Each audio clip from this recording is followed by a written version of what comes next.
लिंग निर्धारण की ZW व ZZ विधि बताएंगे।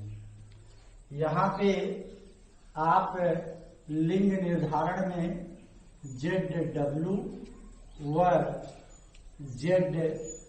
ZZ मेथड से किस तरीके से लिंग निर्धारण होता है इस बात को जानेंगे। इस प्रकार का जो लिंग निर्धारण है इसमें नर समयुग्मकी होता है। यह नर की दशा है और यह मादा की स्थिति में रखा गया है।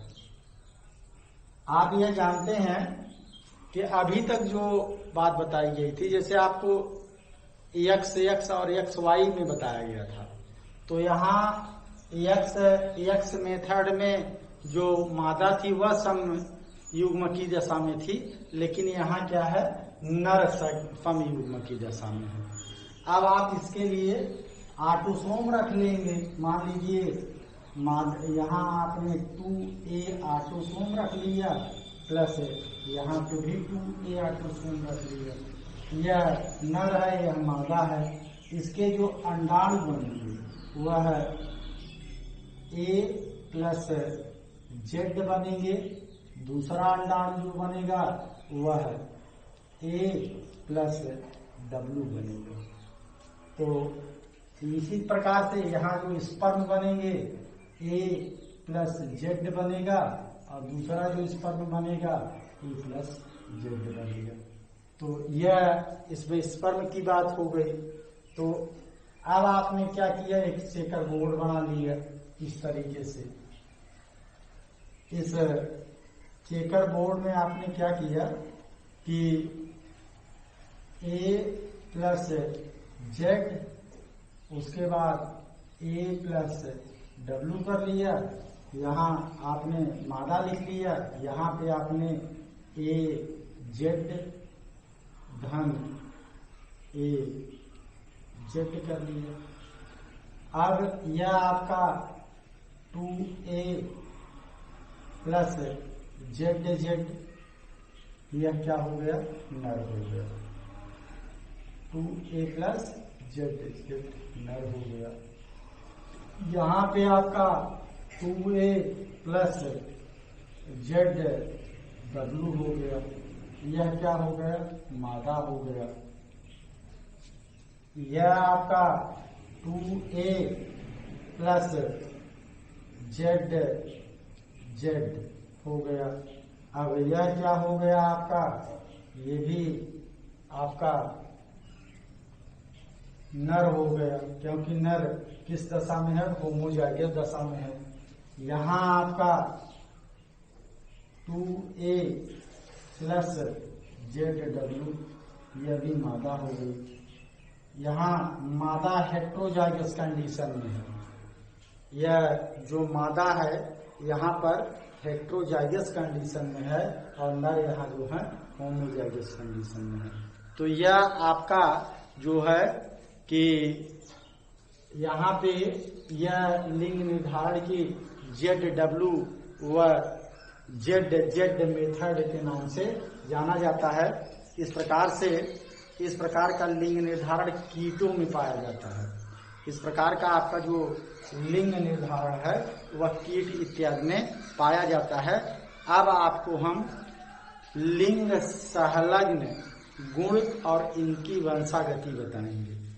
आज हम आपको लिंग सहलग्नता के विषय में बताएंगे। आप यह जानते हैं कि आपके पास दो प्रकार के गुणसूत्र होते हैं। एक गुणसूत्र जिसे आप क्या कहते हैं, ऑटोसोम कहते हैं। एक प्रकार का गुणसूत्र का समूह जो ऑटोसोम कहलाता है, और एक गुणसूत्र जो सेट में है लास्ट पेयर, वह क्या कहलाता है, लिंग गुणसूत्र कहलाता है। ऑटोसोम पे जो लक्षण होते हैं वह ऐसे लक्षण होते हैं जो कि आपके दैहिक लक्षणों का निर्धारण करते हैं।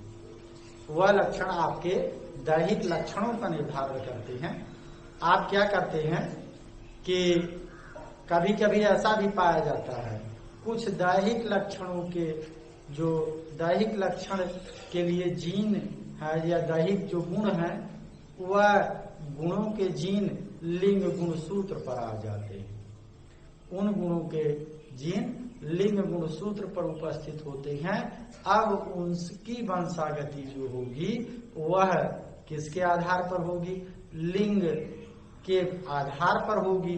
और इसी गुण को ऐसे ही लक्षण जिनके अलिंग गुणसूत्र पर जो स्थित थे लेकिन वह लिंग गुणसूत्र पर आ गए और उनके जो उनकी वंशागति जो हो रही है वह लिंग के आधार पर हो रही है, ऐसे ही लक्षण क्या कहलाते हैं? लिंग सहलग्न लक्षण कहलाते हैं।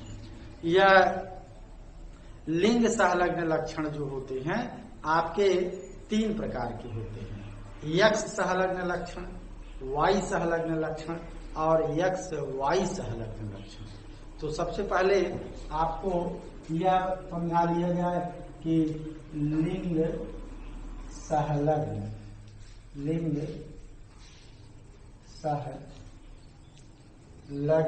लक्षण क्या है? सहलग्न लक्षण। आप फिर से एक बार ध्यान दीजिएगा लिंग सहलग्न लक्षण के विषय में। लिंग सहलग्न लक्षण वह लक्षण है जो कि जिनके आप दैहिक गुणसूत्र तथा जिनके दैहिक गुणसूत्रों के गुण कहाँ पर उपस्थित हो गए हैं? लिंग गुणसूत्र पर। और इस प्रकार से उनकी वंशागति लिंग के आधार पर होती है। यही बात क्या कहलाती है? लिंग सहलग्नता कहलाती है, क्योंकि वह गुण कहाँ आ गए? लिंग गुणसूत्र पर आ गए। यह आपके 3 प्रकार के होते हैं। यक्ष सहलग्न, यक्ष सहलग्न, दूसरा वाई सहलग्न, तीसरा आपका यक्ष वाई सहलग्न। तो आप यह जानिए कि यक्ष सहलग्न आपके लक्षण क्या होते हैं? यक्ष सहलग्न लक्षण कहने का मतलब वे लक्षण जिनके जीन यक्ष गुणसूत्र के असमजात विखंडों पर रहते हैं। वह लक्षण जिनके जीन यक्ष गुणसूत्र के असमजात विखंडों पर रहते हैं, अर्थात इनका समजात जीन वाई पर नहीं रहेगा। इस प्रकार के जो लक्षण होते हैं यह यक्ष सहलग्न लक्षण कहलाते हैं। इस प्रकार के जीन पिता से पुत्री को, माता से पुत्र एवं पुत्री दोनों को जाते हैं। इस प्रकार के जो जीन होते हैं वह पिता से पुत्री को और माता से पुत्र और पुत्री दोनों को जाते हैं। और ऐसे ही लक्षण क्या कहलाते हैं? आपके यक्ष सहलग्न लक्षण के नाम से जाने जाते हैं। बाणांधता हुआ, हीमोफीलिया हुआ, त्रुटिपूर्ण दंत विन्यास हुआ, ये इसके एग्जाम्पल होते हैं। आप एक बार फिर से सुनिए, यक्ष सहलग्न लक्षण किसे कहते हैं? अगर आपसे कोई पूछ लिया कि यक्ष सहलग्न लक्षण किसे कहा जाता है तो इसका उत्तर क्या होगा? आप कहेंगे कि वे लक्षण जिनके जीन आपके यक्ष गुणसूत्र के असमजात विखंडों पर रहते हैं, अर्थात समजात, इनका जो समजात जीन है वाई गुणसूत्र पर नहीं होगा, ऐसा लक्षण क्या कहलाता है? आपका यक्ष सहलग्न लक्षण कहलाता है। वर्णांधता, हीमोफीलिया और त्रुटिपूर्ण दंत विन्यास इसका एग्जाम्पल है। अब बात यहाँ यह आती है कि वर्णांधता और हीमोफीलिया क्या है? वर्णांधता और हीमोफीलिया क्या है? वर्णांधता और हीमोफीलिया एक यक्ष सहलग्न रोग है। वर्णांधता कहने का अर्थ होता है वर्ण का सही तरीके से डिफरेंशिएशन नहीं कर पाना, और वर्ण मीन्स होता है रंग। एक ऐसा व्यक्ति जो कि लाल और हरे रंग के लिए स्पेशली बात कर रहे हैं, लाल और हरे रंग के लिए मतलब वो क्लियर कट उसमें डिफरेंशिएशन नहीं कर पाता है, ऐसा व्यक्ति वर्णांध कहलाता है। इस प्रकार का व्यक्ति क्या कहलाता है? वर्णांध कहलाता है। और यह रोग जो होता है यक्ष संलग्न जीन के कारण होता है, यक्ष संलग्न जीन के लक्षण के कारण होता है। जैसे हम आपको एग्जाम्पल के तौर पर बताएंगे कि यक्ष संलग्न ये वर्णांधता की वंशागति कैसे होती है। मान लीजिए एक पुरुष जो कि वर्णांध है, अर्थात आप यह वर्णांध की जीन लगा लिए यहाँ यक्ष के ऊपर, और दूसरी दशा में एक महिला जो सामान्य है, इनके बीच में जो संतानें आएंगी कैसी आएंगी? क्योंकि सामान्य कहने का अर्थ है कि दोनों यक्ष के ऊपर कोई भी वर्णांधता का जीन नहीं है। यहाँ एक यक्ष के ऊपर जो है वह वर्णांधता का जीन दिखाया गया है इस तरीके से। तो मेंडेलियन रूल के अनुसार यहाँ पे आपने यक्ष यक्ष कर लिया। अब यह जो मादा होगी यह क्या होगी? यह मादा आपकी कैरियर होगी, वाहक होगी। यह वाहक मादा होगी क्योंकि इसके दोनों यक्ष पर नहीं बल्कि एक यक्ष पर वर्णांधता का जीन है। दूसरी तरफ इस यक्ष के साथ में करा दिया गया, यहाँ पे ये मादा भी कैसी हो गई? वाहक ही हो गई। अब आपने क्या किया? आपने यह पाया कि वाहक जो हो रहे हैं उन मादाएं वाहक हैं, जबकि जो यहाँ पे पुरुष होंगे वो सामान्य होंगे, यक्ष वाई और यक्ष वाई। पुरुष क्या होगा? सामान्य होगा, या नर सामान्य होगा। तो ऐसी स्थिति में आप यह कह सकते हैं, यह जो है अगर पिता क्या है? पिता वर्णांध है और माता सामान्य है, तो लड़कियां दोनों क्या होंगी? वह वाहक होंगी, और उसमें जो लड़के होंगे वह कैसे होंगे? सामान्य होंगे। एक दूसरी दशा और भी देखिए कि यदि आपका यह चार्ट आप बना भी सकते हैं। दूसरी दशा में आपने क्या कर लिया? नर को वर्णांध बना लिया और मादा को क्या कर दिया? वाहक ले लिया।